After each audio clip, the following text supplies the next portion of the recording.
welcome back. It's me, Crystal Sky. How are y'all doing today? And today we're going to be doing a continuation of Beyond the Isle of the Lost Wonderland.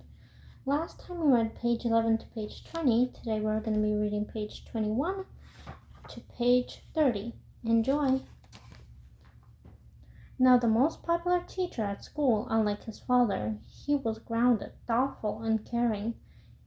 He was known throughout Wonderland High for his outlandish experiments, such as constructing a tiny hot air balloon for the first-year class's pet Burgrove, and soaking a portrait of the Queen of Hearts in a chemical component so they could set it on fire without damaging it. The rumors were never confirmed, but Red was pretty sure she would have been put on temporary leave for that last part. Sorry, Maddox. Red shook her head and backed up. Had been distracted. Maddox leaned thoughtfully on his desk as the other students filed into the classroom. Perhaps it was his outlandish nature, but he was less afraid of Red than the other teachers were. Maybe that was one reason Red liked him so much. Is anything the matter? No. Then Red reconsidered. Well, you will hear soon enough. I'm going to give the royal decree at this year's tea ceremony. Maddox clapped. Oh, how fabulous. I was just telling the twiddlers that we could use more voices in leadership. His voice grew wide and solemn. I mean, of course, in addition to your lovely mother. Red smiled. Of course. Maddox was also one of the few who let as sarcastic of her mother slip once in a while, and Red found it refreshing. But only 2 weeks, Maddox. That's pretty quick. Nonsense, the teacher scoffed. All my colleagues here are confident in your abilities, as am I. I'm sure that no time you will find your feet, but for now you may begin to find your seat. Red smirked and took the cue to settle into her desk. Yes, hello everyone, Maddox called out to the room. Good day, and what a delightful one it is, for we are going to continue our lesson in physics. Now I know, he held up his hand as if expecting a groan, but no one in the classroom made a peep. They all sat attentive and still in their chairs, just as they had been taught. A step out of line meant writing the Queen's mission statement by hand 100 times, which left students so ablated that they couldn't think straight for days. I know it is difficult material, but I will try my best to make it entertaining.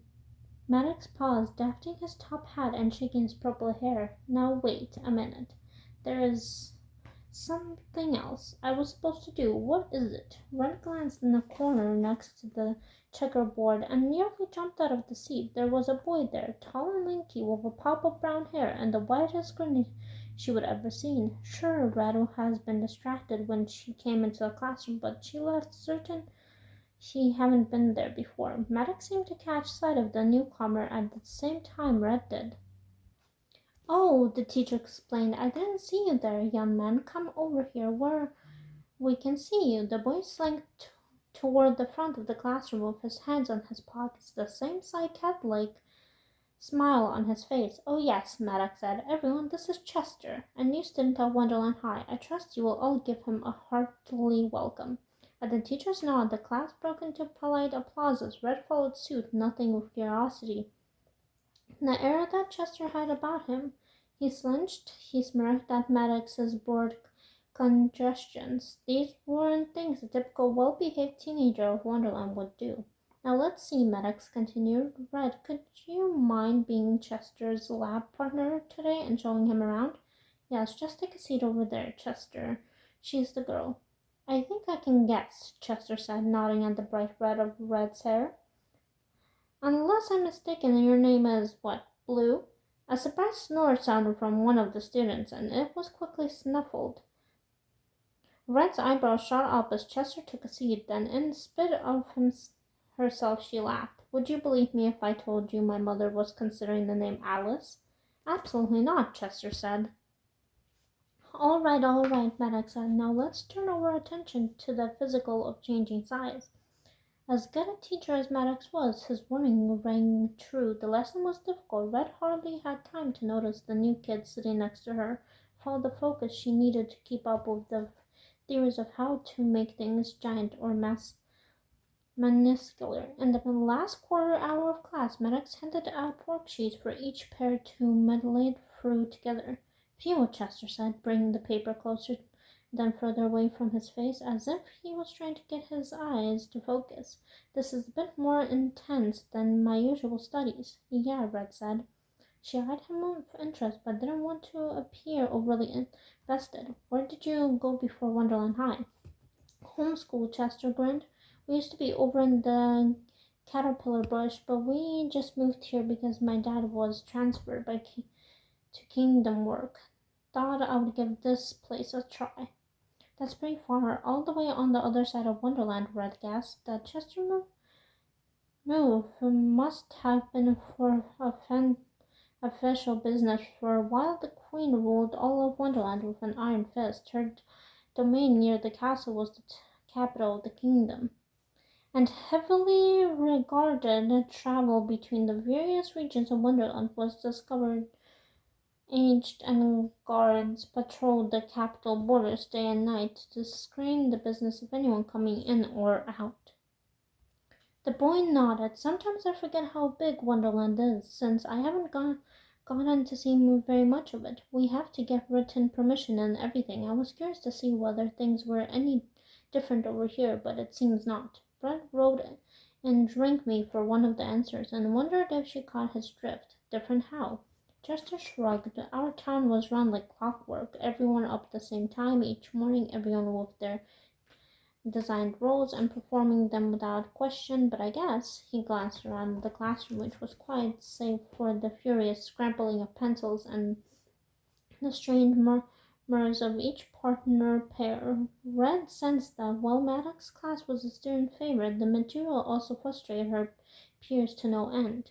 A perfect grade was often impossible with assignments designed to encourage trial and error over rote memorization. The subject of science itself, in fact, was a messy and imperfect one, but Wonderland kids were taught never to make mistakes. The Queen of Hearts region tended well past the caterpillar bush, and Red didn't want to make Chester feel foolish by asking why he thought moving closer to the capital would make things any better. So instead she said, "And what was your role?" He grinned, and his chestnut-colored hair flowed back into his eyes. "Never really found mine," he said. "That was part of the problem. I didn't want to limit myself on one thing. I like exploring around town, roaming through the woods. Folks found that very peculiar. My parents got it. They grew up on the northern edge of the kingdom near Burn Bay. Things are different up there." Red frowned. Different how? Chester glanced at her for a moment, then looked back down at her worksheet.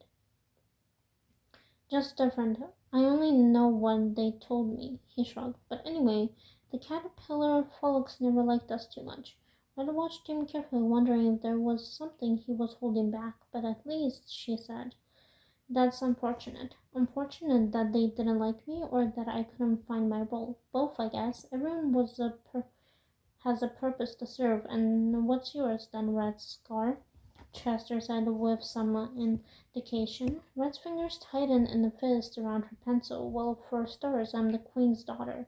"That's fortunate." Chester finished off their worksheet with a flourish, scrawling, "Eat me," under the question that had been stumping Red about how a cookie could change someone's size. "I'm glad you have found a path that suits you so well."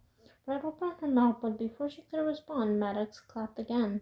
"I'm afraid that's our time," the teacher said. Worksheets, pass them forward. Now you'll be seeing your lab partners again soon, as I want you to complete your homework together. Content 3 magical experiments and compare them to scientific theories we have discussed in class. Ask yourself the age-old question, is magic the same thing as science? Do they refer one another? Does a correct answer even exist? He chuckled. "Don't worry, I won't grade too hard, or I will. Oh well." Red reached for her book bag and then turned to have the last word with Chester, but she startled when she found the boy was already gone. Chapter 5, A Wonderland Experiment. Red didn't catch sight of Chester for the rest of the day, though she looked for him in riddles, equations, and principles of cars mastery. She scanned the grounds as she headed to the croquet field for gym class, the final period of the day, and she thought she saw a toothy smile in the shadow of one of the trees that bordered Wonderland's high green lawn.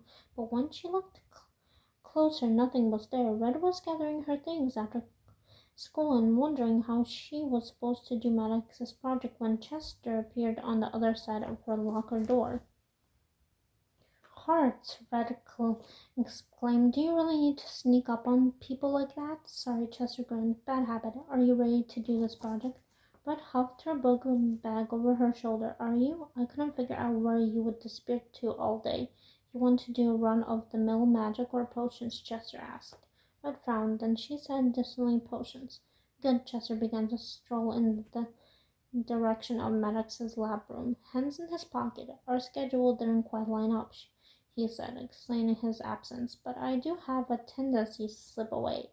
It was all a bit much for the first day, to be honest. I got a little bored. Red stopped short. You didn't cut class, did you? Chester smirked. What would you tell on me if I did? Red opened her mouth, then closed it again. She frowned. A Wonderland kid talking back to her was a strange, almost unsettling feeling. No, honestly, I was very impressed. I didn't think anyone's had the guts to cut class before. Chester shrugged, and they both continued walking. Sitting straight up in a hard chair all day isn't really my style. I don't know how everyone does it. Don't you know what the punishment is? Red asked. For any misbehaving spades, I don't believe you didn't get caught. What, Chester snickered. Will it be off with my head only to be put back on upside down? Couldn't have that. I would never be able to read a clock properly again. Red rolled her eyes. No, silly. You have to sit in a room and write my mother's mission statement 100 times. That doesn't sound so bad. It's not bad. And I can say this. Nightmarish, she constructed herself, goes on tangents. Wonderland is a maximum place to imports and exports, upswings and downspouts. The castle of the Queen of Hearts aims to improve the lives of all its citizens through humorous ligature and dialogues. Every toad, butler, and Kelly's each job a bird. Huh?